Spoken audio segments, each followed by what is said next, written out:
Hello everyone, welcome to SJ competitive academy. ఈరోజు మన ఈ వీడియోలో ఆర్ఆర్బి ఏఎల్పి ప్రీవియస్ ఇయర్లో వచ్చినటువంటి రీజనింగ్ అండ్ అథమెటిక్ క్వశ్చన్స్ కోసం డిస్కస్ చేద్దాం. సో ఆల్రెడీ మనం ఈ రీజనింగ్ అండ్ అథమెటిక్ ప్రీవియస్ షిప్స్లో వచ్చిన క్వశ్చన్స్ని కొన్ని వీడియోస్ అనేవి చేసాం. ఎవరైనా వాటిని చూడకపోతే వాటిని కూడా చూడండి. సో మన ఈ వీడియోలో ఫస్ట్ క్వశ్చన్ ఏంటో చూద్దాం. Consider the given statements and decide the which of the assumptions is are implicit. So చూడండి, స్టేట్మెంట్ ఒకటి ఇచ్చారు మనకి. స్టేట్మెంట్స్ ఏమని ఇచ్చారు? The train fares have increased by 25% with the immediate effect. So train fares ఏమయ్యాయి? 25% increase అయ్యిందంట. So ఇక్కడ 25% increase అయ్యిందని చెప్పారు. అజంప్షన్స్ ఏవైతే కరెక్ట్ అవ్వచ్చు అని మనం డిసైడ్ చేసి చెప్పాలి. People still prefer travelling by train despite the increase. అంటే ఇక్కడ ఏంటంటే ఒకవేళ రేట్స్ అనేవి పెరిగినా సరే పీపుల్ అనే వాళ్ళు అంటే ట్రైన్లో ట్రావెల్ చేయడానికి ఇష్టపడతారు, అంటే ప్రిఫర్ చేస్తారు అని చెప్తున్నారు మనకి. ఇది ఖచ్చితంగా కరెక్ట్ అవుతుంది. ఎందుకంటే ఒకవేళ మనకి ఫేర్స్ పెరిగాయన్న మాత్రాన అంటే ఏంటి, ఒకవేళ రేట్ పెరిగిందన్న టికెట్ రేట్, సో పీపుల్ అనేవాళ్ళు మానేయరు మనం ట్రైన్ ఎక్కడం. ఎందుకంటే మన వన్ ఆఫ్ ది మేజర్ ట్రాన్స్పోర్టేషన్స్లో మనకేంటి ట్రైన్ ఒకటి. సో అంటే మ్యాక్సిమం పీపుల్ అనేవాళ్ళు మరలా అందులోనే ట్రావెల్ చేస్తారు. ఎవరో సమ్ పీపుల్ అనేవాళ్ళు చేంజ్ అవ్వచ్చు, కానీ మెజారిటీ ఆఫ్ పీపుల్ ట్రైన్నే మరలా ప్రిఫర్ చేస్తూ ఉంటారు. సో ఇదేమవుతుంది? కరెక్ట్ వన్నే అవుతుంది. Next, other modes of communication may also increase their fares. So ఇక్కడ ట్రైన్ ఛార్జెస్ పెరిగాయని చెప్పి రిమైనింగ్ వాళ్ళు అంటే బస్ అంటే రోడ్ ఇవన్నీ ఉంటాయి కదా, సో వీళ్ళు కూడా రేట్స్ అనేవి పెంచేస్తారు అంటున్నారు. సో ఇది మనం ఇక్కడ స్టేట్మెంట్ బట్టి మనకు ఎగ్జాక్ట్గా చెప్పలేం. సో దీన్ని బేస్ చేసుకొని చెప్పలేము ఇది సెకండ్ వన్ని. సో అందుకే ఏమవుతుంది? ఓన్లీ వన్ మాత్రమే అవుతుంది. ఓన్లీ అజంప్షన్ వన్ ఈజ్ ఇంప్లిక్ట్ అనేది కరెక్ట్ వన్ అవుతుంది. Next, the product of two decimals is 0.768. Two decimals యొక్క ప్రొడక్ట్. సో అందులో one of the decimal number ఏంటి? 1.6. ఇంకొక నెంబర్ ఏంటనే మనం ఫైండ్ చేయాలి. ఈజ్ ఈక్వల్ టు ఎంత రావాలి? 0.768. సో నాకు యూనిట్ ప్లేస్లో ఏముంది? 8 ఉంది. ఈ 6 నేను దేంతో మల్టిపుల్ చేస్తే ఇక్కడ యూనిట్ ప్లేస్లో ఏ నెంబర్ ఉంటే ఇక్కడ నాకు 8 వస్తుంది. చూడండి, ఫర్ ఎగ్జాంపుల్ త్రూ ఆప్షన్స్ చూద్దాం. ఇక్కడ 6 ఉంది. 6 into 8 అంటే ఎంత అవుతుంది? 6 8 48. అంటే యూనిట్ ప్లేస్లో 8 వస్తుంది, అంటే ఇది అవుతుంది. లేదా మిగతా కూడా చూద్దాం. 6 7 42, 2 వస్తుంది, అవ్వదు. ఇక్కడ కూడా 6 2 12, ఇక్కడ కూడా అవ్వదు. 6 7 42, ఇక్కడ కూడా అవ్వదు. సో ఏమవుతుంది? ఆప్షన్ ఏ మాత్రమే అవుతుంది. Next one, the product of two numbers is 0.432. Two numbers యొక్క ప్రొడక్ట్ ఏంటి? 0.432. అందులో వన్ ఆఫ్ ది నెంబర్ ఏంటి? 1.6. సో సెకండ్ నెంబర్ ఏంటో మనకు తెలియదు. దీన్ని మల్టిపుల్ చేస్తే ఎంత రావాలంటే 0.432 రావాలి. సో మనం త్రూ ఆప్షన్స్ చూసుకుంటే అన్నీ కూడా 27s ఉన్నాయి ఇక్కడ. కాకపోతే ఏంటి, పాయింట్స్ బట్టి మనకి చేంజ్ అవుతూ వచ్చాయి. సో ఇక్కడ ఎంత ఉంది మనకి ఆన్సర్లో? పాయింట్ తర్వాత 3 డిజిట్స్ ఉన్నాయి. సో మనకి పాయింట్ తర్వాత 3 డిజిట్స్ రావాలంటే ఆల్రెడీ ఇక్కడ ఒక డిజిట్ ఉంది, అంటే ఇక్కడ ఎంత రావాలి మనకి? 2 డిజిట్స్ ఉండాలి పాయింట్ తర్వాత. పాయింట్ తర్వాత 2 డిజిట్స్ ఉండే నెంబర్ ఏంటి ఇక్కడ ఆప్షన్స్లో? పాయింట్ తర్వాత 2 డిజిట్స్. ఇక చూడండి, ఆప్షన్ డిలో పాయింట్ తర్వాత 2 డిజిట్స్ ఉండే ఆప్షన్ కేవలం ఇక్కడ మాత్రమే ఉంది, కాబట్టి ఆప్షన్ డి అనేది కరెక్ట్ వన్ అవుతుంది. Next, Samarth heading towards north turns right after walking 10 meters. So Samarth అనేవారు నార్త్ వైపు చూస్తున్నాడంట. నార్త్ వైపు చూస్తూ అలా ఒక 10 meters అనేది ఇలా ట్రావెల్ చేశాడంట. 10 meters ట్రావెల్ చేశారు. తర్వాత ట్రావెల్ చేసిన తర్వాత రైట్ సైడ్ తిరిగారు, ఇలా రైట్కి తిరిగారు. రైట్కి తిరిగిన తర్వాత ఎంత డిస్టెన్స్ ట్రావెల్ చేశారు? 4 meters ట్రావెల్ చేశారంట. Then he turns left. తర్వాత లెఫ్ట్ టర్న్ తిరిగారు. లెఫ్ట్ టర్న్ తిరిగి 6 meters వెళ్ళారు. సో క్వశ్చన్ అడిగారు, in which direction he is travelling. ఇప్పుడు ప్రజెంట్ ఏ డైరెక్షన్ వైపు ఆ పర్సన్ చూస్తూ ట్రావెల్ చేస్తున్నాడు అంటే ఏ డైరెక్షన్ ఇది? నార్త్ డైరెక్షన్ అవుతుంది. సో ఆన్సర్ అవుతుంది ఆప్షన్ బి అనేది కరెక్ట్ వన్ అవుతుంది. నెక్స్ట్, దీనికి కావాలనుకుంటే ఇక్కడ మనకి రైట్ ఇలా క్రాస్ చేసుకొని కూడా ఉంటుంది. దీనికి నార్మల్ క్వశ్చనే కాబట్టి మీరు ఈ విధంగా లైన్స్ పెట్టుకొని చేసుకున్నా సరే ఈజీగానే ఉంటుంది. Next, the sum of two fractions is 5/6. One of them is 3/4. 3/4 అంటే ఒకటి, ఇంకొకటి ఏంటో మనకు తెలియదు. So X plus 3/4 is equal to ఎంత వస్తుంది? 5/6. సో ఇప్పుడు ఈ 3/4 ఇటువైపు వస్తే ఏమవుతుంది? మైనస్ అవుతుంది. ఈ 3/4 ఇటువైపు వస్తే -3/4 అవుతుంది. దీన్ని నార్మల్ సాల్వ్ చేయండి. 5 4 20, 6 3 18. 20 - 18 అంటే ఎంత? 2. నెక్స్ట్ 6 4 ఎంత? 24. 2/24 అంటే ఎంత? 1/12. సో ఆప్షన్ ఎక్కడ ఉంది? ఆప్షన్ బి అనేది కరెక్ట్ వన్ అవుతుంది. Next, Veer spends 15% of his monthly income on the house rent and 60% of the rest. So rest అన్నప్పుడు మనం వేరేలా చేస్తాం, రెస్ట్ అనకుండా నార్మల్గా చెప్తే వేరేలా చేస్తాం. ఇందులో రెస్ట్ మెన్షన్ చేశాడు అంటే దాని అర్థం ఏంటి? తన దగ్గర ఎంతో సమ్ ఎక్స్ అనే ఇన్కమ్ వచ్చింది అనుకుందాం. సమ్ ఎక్స్ అనే ఇన్కమ్ వచ్చింది. దీనిలో 15% హౌస్ రెంట్కి పే చేశారంట. సో ఇంకా ఎంత ఉంటుంది తన దగ్గర? 15% అయిపోతే 85% ఉంటుంది. సో తను ఏం చేశారు తర్వాత? తన దగ్గర మిగిలిన మనీలో 60% హౌస్ హోల్డ్ ఖర్చులకి యూజ్ చేశారు. హౌస్ హోల్డ్ ఎక్స్పెండిచర్కి యూజ్ చేశారంట. సో ఇందులో 60% అయిందంటే ఇంకా రిమైనింగ్ ఎంత ఉంటుంది? 40% ఉంటుంది. ఫైనల్గా తన దగ్గర ఎంత ఉంది? 2210 రూపీస్ అనేది మిగిలిందంట. అసలు తన యొక్క ఇన్కమ్ ఎంత అంటే ఎక్స్ ఎంత అని అడుగుతున్నారు. సో దీన్ని సాల్వ్ చేద్దాం. 22 sir, 25 sir, 520 sir, 517 sir. So దీన్ని సాల్వ్ చేస్తే 17 ఎన్ని టైమ్స్ క్యాన్సిల్ అవుతుంది? 17 13 సార్, 221 అవుతుంది. ఈ జీరో ఉంది కాబట్టి zero. Next 2 1 sir, 2 10 sir. So ఇక్కడ ఏమవుతుంది? 5 into 10 అంటే 50, 50 into 130 అంటే ఎంత అవుతుంది? 6500 అనేది మీ యొక్క ఆన్సర్ అవుతుంది. సో ఆప్షన్ ఏంటి? ఆప్షన్ డి అనేది కరెక్ట్ వన్ అవుతుంది. Next select the option that can replace the question mark. ఈ క్వశ్చన్ మార్క్లో ఏమొస్తుందో మనం చెప్పాలి. సో ఇక్కడ చూడండి, దీన్ని సాల్వ్ చేద్దాం. 10 ముందుగా ఏం చేయాలి? డివిజన్ చేయాలి. 1011 డివైడెడ్ బై 337 అంటే ఇది ఎన్ని టైమ్స్ క్యాన్సిల్ అవుతుంది? 3 టైమ్స్ క్యాన్సిల్ అవుతుంది. తర్వాత మల్టిప్లికేషన్ 1 into 3 అంటే ఎంత? 3. తర్వాత ఏం చేస్తాం? 122 ప్లస్ 345 మైనస్ 3. యూనిప్లస్ డిజిట్ని చెక్ చేద్దాం మనం. 5 ప్లస్ 2 అంటే 7. 7లో 3 మైనస్ చేస్తే యూనిప్లేస్లో ఎంత రావాలి? 4 రావాలి. 4 వచ్చే ఆప్షన్స్ ఈ రెండు ప్లేసెస్లో ఉన్నాయి. కానీ మనం ఈ రెండింటిని సమ్ చేస్తే 400 సంథింగ్ ఎంతో ఉంటుంది మన దగ్గర. ఈ రెండింటిని సమ్ చేసి దానిలో -3 చేయాలి. 400 సంథింగ్ అంటే 400స్లో ఉన్న ఆప్షన్ ఎక్కడుంది? ఆప్షన్ డి మాత్రమే ఉంది. సో ఆన్సర్ 464 కరెక్ట్ వన్ అవుతుంది. Next choose the correct figure to replace the question mark. So ముందుగా ఈ రెండింటిని కంపేర్ చేద్దాం. ఇక్కడ ఎలా ఉన్నాయి? ఇక్కడ ఉండేవి సేమ్ యాస్టీస్గా అలానే ఉన్నాయి. సేమ్ యాస్టీస్గా అలానే ఉన్నాయి. ఇది మాత్రం ఏమైంది? ఇలా కిందకి అంటే ఏ విధంగా అంటే వాటర్ ఇమేజ్ లాగా టర్న్ అయింది. ఇది ఈ పైకి ఉండేది కిందకు వచ్చింది. సేమ్ ఇవి కూడా అంతే. ఈ సింబల్స్ని ఈ విధంగానే వదిలేస్తాం. ఇది ఏమవుతుంది? ఇది పైకి వెళ్తుంది. ఇది ఎలా ఉంటుంది? ఈ విధంగా వెళ్తుంది. సో ఈ విధంగా ఆప్షన్ ఎక్కడ ఉంది? ఇదిగో ఆప్షన్ 2లో ఉంది. సో ఆప్షన్ 2 కాదు, ఫిగర్ 2లో ఉంది. ఆప్షన్ ఏమవుతుంది? ఆప్షన్ సి అవుతుంది. సో ఫిగర్ 2 కరెక్ట్ వన్ అయితే ఆ ఫిగర్ 2 ఎక్కడ ఉంది? ఆప్షన్ సిలో ఉంది. సో ఆన్సర్ ఏంటి? Option C. Next 2 secant square x minus tan square x is equal to 5 and 0 degrees less than or equal to x. x అనేది 0 degrees కి 90 degrees కి మధ్యలోనే ఉంటుందంట. దెన్ x ఏంటని అడుగుతున్నారు మనకి. మీరు త్రూ ఆప్షన్స్ చెక్ చేసుకుంటే ఒక్కొక్క దగ్గర అంటే ఇక్కడ x ప్లేస్లో 60 degrees, తర్వాత 90 అలా చెక్ చేసుకొని 5 ఎక్కడ వస్తుందో అలా చెప్పొచ్చు. లేదు అనుకుంటే మీరు అలా చేయొచ్చు. అంటే 2 secant square x వాళ్ళు ఇచ్చిందండి 2 secant square x minus tan square x. tan square x is equal to ఎంత? 5. మనకి సీకెంట్ స్క్వేర్ ఎక్స్ మైనస్ ఇక్కడ చూడండి secant square X minus tan square X ఏమవుతుంది? 1 అవుతుంది. Secant square theta minus tan square theta is equal to ఏమవుతుంది? 1 అవుతుంది ఎప్పుడు మనకి. సో దీన్ని మనం సబ్స్టిట్యూట్ చేద్దాం. అంటే ముందు సబ్స్టిట్యూట్ చేసే ముందు ఈ మైనస్ టాన్ స్క్వేర్ అటువైపు వెళ్తే ఏమవుతుంది? ప్లస్ అవుతుంది. సీకెంట్ స్క్వేర్ ఎక్స్ ప్లేస్లో ఏం రాయొచ్చు? 1 ప్లస్ టాన్ స్క్వేర్ ఎక్స్ రాయొచ్చు. సో ఇది మీకు తెలిస్తే డైరెక్ట్గా ఇక్కడ సబ్స్టిట్యూట్ చేయండి. అంటే సీకెంట్ స్క్వేర్ ఎక్స్ ప్లేస్లో 1 ప్లస్ టాన్ స్క్వేర్ 2 ఆఫ్ ఇక్కడ ఏమవుతుంది? 2 ఆఫ్ 1 ప్లస్ టాన్ స్క్వేర్ అంటే ఏమవుతుంది? 2 into 1 2 అవుతుంది. 2 into టాన్ స్క్వేర్ ఎక్స్ అంటే 2 tan square X minus tan square X is equal to 5. So ఈ 2 ఇటువైపు వస్తే ఏమవుతుంది? 3 అవుతుంది. 2 టాన్ స్క్వేర్లో ఒక టాన్ స్క్వేర్ తీస్తే టాన్ స్క్వేర్ ఎక్స్ అవుతుంది. ఈ స్క్వేర్ ఇటువైపు వెళ్తే ఏమవుతుంది? రూట్ అవుతుంది. ఈ స్క్వేర్ ఇటువైపు వస్తే రూట్ అవుతుంది. So tan X is equal to √3 ఎప్పుడు వస్తుంది? ట్యాన్లో మనకి √3 ఎప్పుడు వస్తుంది? 60 degrees దగ్గర వస్తుంది. సో ఆప్షన్ అవుతుంది ఆప్షన్ ఏ అనేది కరెక్ట్ వన్ అవుతుంది.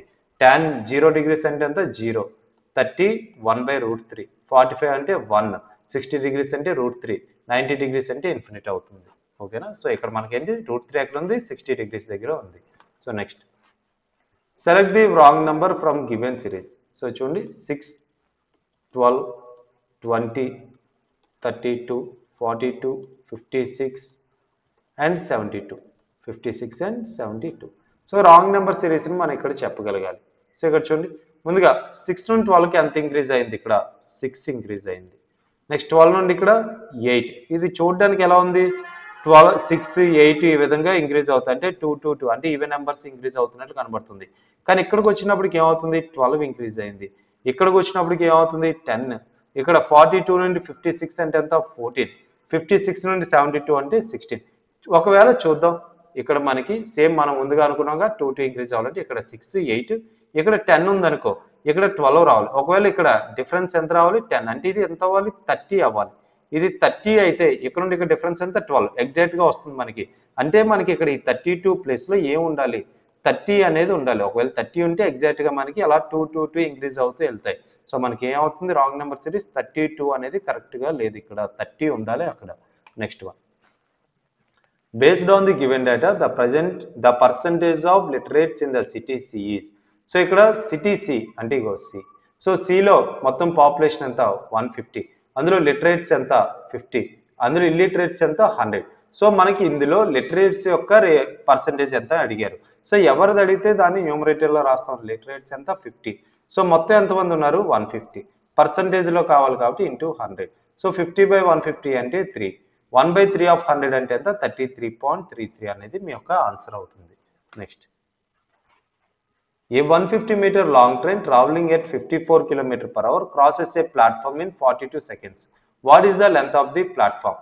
సో ఇక్కడ మనం ఏం చేస్తాం, ఒక ప్లాట్ఫామ్ని ఒక ట్రైన్ క్రాస్ అయిందన్నా, లేదా టన్నెల్స్ని క్రాస్ అయిందని చెప్పినా, లేదనుకుంటే బ్రిడ్జ్ని క్రాస్ అయిందన్నా సరే మనం ఏం తీసుకుంటాం, ఆ దాని యొక్క డిస్టెన్స్ అండ్ ట్రైన్ యొక్క డిస్టెన్స్ రెండింటిని యాడ్ చేస్తాం. సో ఇక్కడ లెంత్ ఆఫ్ ది ట్రైన్ అంటే ఎంత, మనకి జనరల్గా డిస్టెన్స్ ఈజ్ ఈక్వల్ ఫార్ములా ఏంటి స్పీడ్ ఇంటూ టైం. డిస్టెన్స్ అంటే ఏం తీసుకుంటాం, ఆ ట్రైన్ యొక్క డిస్టెన్స్ అండ్ ప్లాట్ఫామ్ యొక్క డిస్టెన్స్. సో ఇదంతా ట్రైన్ యొక్క డిస్టెన్స్ 150, ప్లాట్ఫామ్ యొక్క డిస్టెన్స్ మనకు తెలియదు ఎక్స్. సో స్పీడ్ ఎంత ఇక్కడ 54 km/h. ఇది ఎలా ఉన్నాయి మీటర్స్లో ఉన్నాయి, సెకండ్స్లో ఉన్నాయి.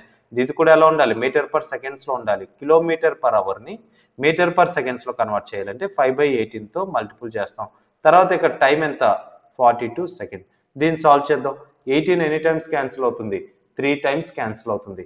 3 × 5 అంటే ఎంత 15, 15 × 42 అంటే ఎంత అవుతుంది 630. సో 150 ఇటువైపు వస్తే ఏమవుతుంది ఎక్స్ ఈజ్ ఈక్వల్ టు 630 - 150. 630 - 150 అంటే ఎంత అవుతుంది 480 మీటర్స్. సో ఆ ప్లాట్ఫామ్ యొక్క డిస్టెన్స్ ఎంత 480 మీటర్స్ అనేది కరెక్ట్ వన్ అవుతుంది. Next one, select the add character of the following series. So ఇందులో మనకి తప్పుగా అంటే ఆడ్ వన్ అవుట్ ఏదో మనం చెప్పాలి. సో ఇవన్నీ ఏంటి సింబల్స్, ఇది మాత్రం ఏంటి ఆల్ఫాబెట్. సో ఆప్షన్ అవుతుంది ఆప్షన్ డి అనేది కరెక్ట్ వన్ అవుతుంది. Next, present ages of Sai and Satish are in the ratio 5:4 respectively 3 years hence. అంటే ప్రజెంట్ వాళ్ళ యొక్క రేషియోస్ ఎలా ఉన్నాయి, ఎవరివి సాయి అండ్ సతీష్. ప్రజెంట్ ఎంత 5:4. సో తర్వాత ప్రజెంట్ ఇది 3 years హెన్స్ అంటే మీనింగ్ ఏంటంటే ఆఫ్టర్ 3 years అని అర్థం. 3 years తర్వాత వాళ్ళ యొక్క రేషియోస్ ఎలా ఉన్నాయి 11:9 అయింది. 11:9 ఎప్పుడు 3 years తర్వాత. సో మనకి ఎన్ని ఇయర్స్ తర్వాత అయినా సరే ఏజ్ డిఫరెన్స్ ఎప్పుడు ఎలా ఉంటుంది, ఒక ఇద్దరు పర్సన్స్కి ఎప్పుడు ఒకలానే ఉంటుంది. సో ఇక్కడ ఎంత ఉంది 1 ఉంది. సో మనకి రెండింటి దగ్గర ఒకటే రావాలి. సో స్టార్టింగ్ ఎంత వచ్చింది ఇక్కడ 1 ఉంది. సో ఇక్కడ ఎంత ఉంది 11కి 9కి డిఫరెన్స్ ఎంత 2. సో రెండు ఈక్వల్ ఉండాలంటే ఎల్సిఎం చేస్తాం 1కి 2కి. 1కి 2కి ఎల్సిఎం ఎంత 2. 1 ఎన్నిసార్లు మల్టిపుల్ చేస్తే 2 అవుతుంది 2 టైమ్స్. 2ని ఎన్నిసార్లు చేయాలి 1 టైం. అంటే 2తో దీన్ని మల్టిపుల్ చేయాలి, దీని అంతటిని 2తో మల్టిపుల్ చేయాలి. సో 5 2s 10, నెక్స్ట్ 4 2s ఎంత 8, 10:8. తర్వాత చూడండి దీన్ని 1తో మల్టిపుల్ చేయాలి కాబట్టి సేమ్ యాజ్ ఇట్ ఈజ్ రాయండి. సో ఇప్పుడు చూడండి కామన్ డిఫరెన్స్ ఇక్కడ 2 ఇక్కడ కూడా 2 ఉంది. సో ఇక్కడ 2 ఇక్కడ 2 ఎన్ని పార్ట్స్ ఇంక్రీజ్ అయింది, ఇక్కడ 1 పార్ట్ ఇంక్రీజ్ అయింది. దేనివల్ల 3 years అనేది తర్వాత అనడం వల్ల మనకి 3 years తర్వాత కాబట్టి 1 పార్ట్ అంటే 1 part 3 అయితే ప్రజెంట్ ఏజ్ ఆఫ్ ఎవరిది అడిగారు ప్రజెంట్ ఏజ్ ఆఫ్ సతీష్. ఇవేంటి స్టార్టింగ్లో ఉన్నవేంటి ఇవి ప్రజెంట్ ఏజే కదా. సతీష్ ఎంత 8. సో 8 parts, 8 parts ఎంత 3 × 8 అంటే ఎంత 24 అవుతుంది. దీని యొక్క ఆన్సర్ ఆప్షన్ బి అనేది కరెక్ట్ వన్ అవుతుంది. Next, choose the correct analogous word pair from the given alternatives. So ఇక్కడ చూడండి పీపుల్ పర్సన్. సో ఇక్కడ ఏంటి పీపుల్కి పర్సన్కి మధ్య తేడా ఏంటంటే పీపుల్ అనేది ప్లూరల్ వర్డ్, ప్లూరల్. పర్సన్ అనేది సింగులర్. సో అంటే ముందుగా మనకి ప్లూరల్ వచ్చి తర్వాత సింగులర్ వచ్చేది ఎక్కడ ఉందో మనం చెప్పాలి. సో కరెక్ట్ ఆన్సర్ అయితే ఏమవుతుందంటే ఆప్షన్ బి అనేది అవుతుంది. ఎందుకంటే క్యాక్టస్ అనేది సింగులర్, క్యాక్టీ అనేది ఏంటి ప్లూరల్ అవుతుంది. సో ఆప్షన్ బి అనేది కరెక్ట్ వన్ అవుతుంది. అదేవిధంగా రేడీ, రేడీ అనేది ఏమవుతుంది ఇది ప్లూరల్, ఇది ప్లూరల్, ఇది సింగులర్. సో ముందే రావాలి మనకి ప్లూరల్ రావాలి తర్వాత సింగులర్ రావాలి, అందుకే ఇది తప్పైంది. అదేవిధంగా ఫంగీ ఫంగస్ కూడా అదే విధంగా. ఫంగస్ అంటే ఏంటి ఇక్కడ, సో ఫంగీ అనేది సింగులర్ అయితే ఫంగస్ అనేది ఏమవుతుంది మనకి fungi is the plural form of fungus. So చూడండి ఇది సింగులర్, ఇది ఏమవుతుంది ఇది ప్లూరల్ అవుతుంది. ఓకేనా. సో అందుకే మనకి ఏంటి ఆప్షన్ బి అనేది కరెక్ట్ వన్ అయింది. Next if the person bought an item for 60, so ఒక పర్సన్ 60 రూపీస్కి ఒక వస్తువును కొన్నాడంట. తర్వాత సోల్డ్ ఇట్ ప్రాఫిట్ ఆఫ్ 25%, 60 రూపాయలు కొని 25% ప్రాఫిట్కి అమ్మాడు. అంటే ఎంత కమ్మినట్లు? 25% అంటే ఎంత? 1/4 పార్ట్ ఎక్కువ 1/4 పార్ట్ ప్రాఫిట్ వచ్చింది. 60లో 1/4 పార్ట్ అంటే ఎంత అవుతుంది? 15 రూపీస్, అంటే 15 రూపీస్ ఎక్స్ట్రా కమ్మినట్లు 60లో, లేదా 25%. 25% అంటే ఎంత? 25/100. సో ఇది 1/4 కదా, ఎంత? 15 రూపీస్ అడిగి ప్రాఫిట్ వచ్చిందంట. అంటే 15% ప్రాఫిట్ రావాలంటే 60 రూపీస్కి ఎంత వేసి అమ్మాలి? 15 రూపీస్ ఎక్కువ వేసి అమ్మాలి. సో ఎంత? 75 అవుతుంది. దీన్ని ఇలా చూసే చెప్పండి. 60లో 25% అంటే ఎంత? 15, అంటే 15 రూపీస్ ఎక్కువ చేయాలి. 60కి 15 యాడ్ చేస్తే ఎంత? 75 అవుతుంది. Next, a shuttlecock used for playing badminton has shape of frustum of a cone mounted on a hemisphere. The external diameters of the frustum are 5 centimeters and 2 centimeters. Then height of the entire shuttlecock is 7 centimeters. Find the external surface area. So ఇక్కడ చూడండి, ఒక shuttle కాక్ ఉందంట. Shuttle కాక్ ఈ విధంగా ఉందనుకుందాం. So ఈ విధంగా ఉంది. ఈ పైన ఎలా ఉందంటే ఇదిగో ఈ షేప్ ఎలా ఉంది? ఇది హెమిస్పియర్ లా ఉందంట. ఇది మాత్రం ఎలా ఉంది? ఇది ఫ్రస్ట్రమ్ లా ఉంది అంటున్నారు. సో ఇక్కడ చూడండి, ఇది మాత్రం ఎలా ఉంది? ఫ్రస్ట్రమ్. ఈ షేప్ మాత్రం ఫ్రస్ట్రమ్ లా ఉంది. రిమైనింగ్ పైన ఉంటుంది కదా మనకి క్యాప్ లాంటిది, ఇది ఎలా ఉంది? ఇది హెమిస్పియర్ లా ఉందంట. సో మనకేం అడిగారు? ఎక్స్టర్నల్ సర్ఫేస్ ఏరియా ఈ పక్కన ఉంది కదా, మనకు బయట కనిపించే ప్రతి దాని యొక్క సర్ఫేస్ ఏరియా మనం ఫైండ్ చేయాలి. దాన్నే టోటల్ సర్ఫేస్ ఏరియా అని కూడా అనొచ్చు. సో దాన్ని మనం ఫైండ్ చేయాలి. సో ముందుగా అది ఫైండ్ చేయాలంటే ఈ ఫ్రస్ట్రమ్ యొక్క కర్వ్డ్ సర్ఫేస్ ఏరియా కావాలి. అంటే మనకి ఏం కావాలి? హెమిస్పియర్ యొక్క సర్ఫేస్ ఏరియా కూడా కావాలి. సో ఇక్కడ చూద్దాం. ముందుగా ఫ్రస్ట్రమ్ యొక్క సర్ఫేస్ ఏరియా కావాలి అంటే దాని యొక్క ఫార్ములా ఏంటి? ముందుగా ఇక్కడ ఏం చేయాలి? కర్వ్డ్ సర్ఫేస్ ఏరియా కదా మనం ఫైండ్ చేయాలి. ఈ పైదే అవసరం లేదు. ఈ curved surface area of frustum find చేయాలి. దాన్ని ఏ విధంగా చేయాలో చూద్దాం. ముందుగా curved surface area of the frustum formula ఏంటి? Pi of, so CSA frustum కోసం చెప్పుకుంటాను ముందు, pi of R1 plus R2 of L. So L అంటే ఏంటి? ఇక్కడ స్లాంట్ హైట్. స్లాంట్ హైట్ అంటే ఇదిగో, ఇది ముందుగా ఫైండ్ చేయాలి. ఇప్పుడు నాకు స్లాంట్ హైట్ కావాలంటే ఏం చేస్తారంటే, స్లాంట్ హైట్ కావాలి అంటే దానికి formula √h² plus R2 minus R1 whole square. So ఇది మన దగ్గర ఉన్న డేటా. దీని నుండి మనకు ఆల్రెడీ ఇచ్చాడో చూద్దాం. సో ఇక్కడ చూడండి, ఫ్రస్ట్రమ్ యొక్క రేడియస్లు ఎలా ఉన్నాయి? 5 సెంటీమీటర్స్, అంటే ఇక్కడ నుండి ఇక్కడికి 5 అంట. నెక్స్ట్ ఇక్కడ నుండి ఇక్కడికి ఎంత? 2. నెక్స్ట్ ఇంకేం చెప్పారు? The height of the entire shuttlecock. So entire shuttlecock ఇక్కడ మనకి ఏం 2 అని ఇచ్చారు. ద ఎక్స్టర్నల్ డయామీటర్ 2 అండి. ఇక్కడ డయామీటర్ 2 అని ఇచ్చారు. సో ఇది కూడా ఏంటి? డయామీటర్ 5. సో ఇది ఎంత అవుతుంది? 2.5 అవుతుంది రేడియస్.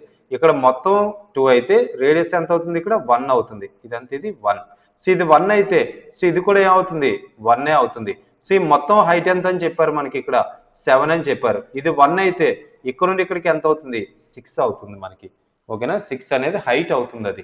సో మనం చూడండి, √h² plus R2 minus R1 whole square చేస్తే మనకి ఏమొస్తుంది? Slant height.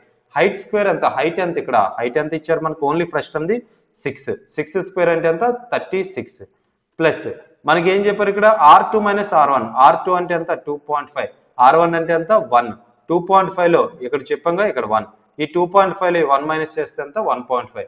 1.5 స్క్వేర్ అంటే ఎంత అవుతుంది? 15 స్క్వేర్ అంటే ఎంత? 225. సో మనకి ఏమవుతుంది? 2.25 అవుతుంది. ఈ రెండింటిని యాడ్ చేయండి, √38.25. √38.25 అంటే అప్రాక్సిమేట్లీ ఎంత అవుతుంది? 6.18 సెంటీమీటర్స్. సో లెంత్ ఎంత అవుతుంది? 6.18 సెంటీమీటర్స్. ఏ లెంత్ ఇది? Slant height. సో ఎల్ అంటే ఏంటి? స్లాంట్ హైట్ ఎంత? 6.18 సెంటీమీటర్స్ వచ్చింది. సో దీన్ని బేస్ చేసుకొని మనం ఏం చేస్తామంటే, ఈ కర్వ్డ్ సర్ఫేస్ ఏరియా కదా మనకు కావాల్సింది, ఇక్కడ మనం సబ్స్టిట్యూట్ చేస్తాం. ఇక్కడ సబ్స్టిట్యూట్ చేద్దాం.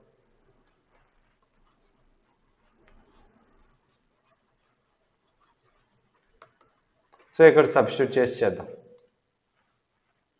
సో ఏమవుతుంది? పై అంటే ఎంత అవుతుంది? ఇక్కడ 22/7, లేదా పై వాల్యూని అలాగే ఉంచండి, పైన అలా ఉంచండి. R1 ప్లస్ R2 అంటే ఎంత? 2.5 ప్లస్ 1. 2.5 ప్లస్ 1 అంటే ఎంత? 3. సో తర్వాత ఏమొచ్చింది మనకి? స్లాంట్ హైట్ ఎంత వచ్చింది? 6.18. దీని అంతటిని మల్టిపుల్ చేయండి. చేస్తే ఎంత వస్తుంది? 21.63 పై స్క్వేర్. అప్రాక్సిమేట్లీ పై అనేది వస్తుంది, 5 సెంటీమీటర్ స్క్వేర్ అని. సో తర్వాత ఏం చేస్తాం అంటే, curved surface area of hemisphere. So hemisphere ఉంది కదా, దాని కర్వ్డ్ సర్ఫేస్ ఏరియా ఫార్ములా ఏంటి? 2πr². సో ఏమవుతుంది ఇది 2π, ఆర్ అంటే ఎంత 1, 1 స్క్వేర్ అంటే ఏమవుతుంది మళ్ళీ 1 అవుతుంది, ఇది ఏమవుతుంది 2π, ఇదంతా 21.63π అవుతుంది. ఈ రెండింటిని యాడ్ చేయాలి మనం, టోటల్ కావాలంటే మనం ఈ రెండింటిని యాడ్ చేస్తాం. ఈ రెండింటిని యాడ్ చేస్తే 21.63π 2π, ఈ రెండింటిని యాడ్ చేస్తే ఎంత అవుతుంది 23.63π. పై అంటే ఏంటి ఇక్కడ 22/7. సో దీన్ని సాల్వ్ చేయండి, మీకు అప్రాక్సిమేట్లీ మీకు ఏమొస్తుందంటే 74.26 సంథింగ్ ఆ విధంగా వస్తుంది. 74.26 లేదా 29 ఆ విధంగా మీకు ఆన్సర్ అనేది వస్తుంది. సో ఆప్షన్ అవుతుంది, ఆప్షన్ సి అనేది కరెక్ట్ వన్ అవుతుంది. Next, what is the mean of the first 5 triangular numbers? First 5 triangular numbers అంటే ఇగో ముందు 1 వస్తుంది, తర్వాత ట్రయాంగిల్ ఫామ్ చేయాలంటే ఇది, నెక్స్ట్ ఇది అంటే ఏంటి నెక్స్ట్ 3, తర్వాత 1 2 3 ఎన్ని అయ్యేవి 6 అయ్యాయి, తర్వాత 1 2 3 4 మొత్తం ఎన్ని అయ్యాయి దీనికి 6 4 యాడ్ చేస్తే 10, తర్వాత 1 2 3 4 5, సో 10కి 5 యాడ్ చేస్తుంటే 15. ఇదిగో ఈ నెంబర్స్ ఫస్ట్ 5 ట్రయాంగిల్ నెంబర్స్ అంటే ఇవి అవుతాయి. వీటన్నిటిని యాడ్ చేయాలి, వీటి మీన్ కావాలంటే ఏంటి యావరేజ్, వీటన్నిటిని యాడ్ చేసి బై 5 చేస్తాం, ఎన్ని అబ్జర్వేషన్స్ ఉంటే అన్ని బై చేస్తాం. 6 + 3 + 1 అంటే 10, 10 + 10 20, 20 + 15 అంటే ఎంత అవుతుంది 35, 35/5, 35/5 అంటే ఎంత అవుతుంది 7. ఆప్షన్ బి అనేది కరెక్ట్ వన్ అవుతుంది. నెక్స్ట్, సో మనం ఈరోజు ఈ వీడియోలో ఇంతవరకు చెప్పుకుందాం. ఇక్కడ నుండి మనం ఈ పార్ట్ని నెక్స్ట్ వీడియోలో నేను కంటిన్యూ చేస్తాను. సో రిమైనింగ్ క్వశ్చన్స్ ఇంకా చాలా ఉన్నాయి, ఈ క్వశ్చన్ నుండి మాత్రం నేను నెక్స్ట్ వీడియోలో చెప్తాను. ముందుగా మీరు ఈ క్వశ్చన్ ఆన్సర్ చేయగలరంటే చేయండి. సో నేను మళ్ళీ దీని యొక్క ఆన్సర్ని అక్కడ ఎక్స్ప్లెయిన్ చేస్తా, ఎవరికైనా రాకపోతే మళ్ళీ అక్కడ వినొచ్చు. రేపటి వీడియోలో మనం ఈ క్వశ్చన్స్ రిమైనింగ్ క్వశ్చన్స్ని డిస్కస్ చేద్దాం. ఈ రోజుకైతే క్లాస్ అయిపోయింది. So thank you.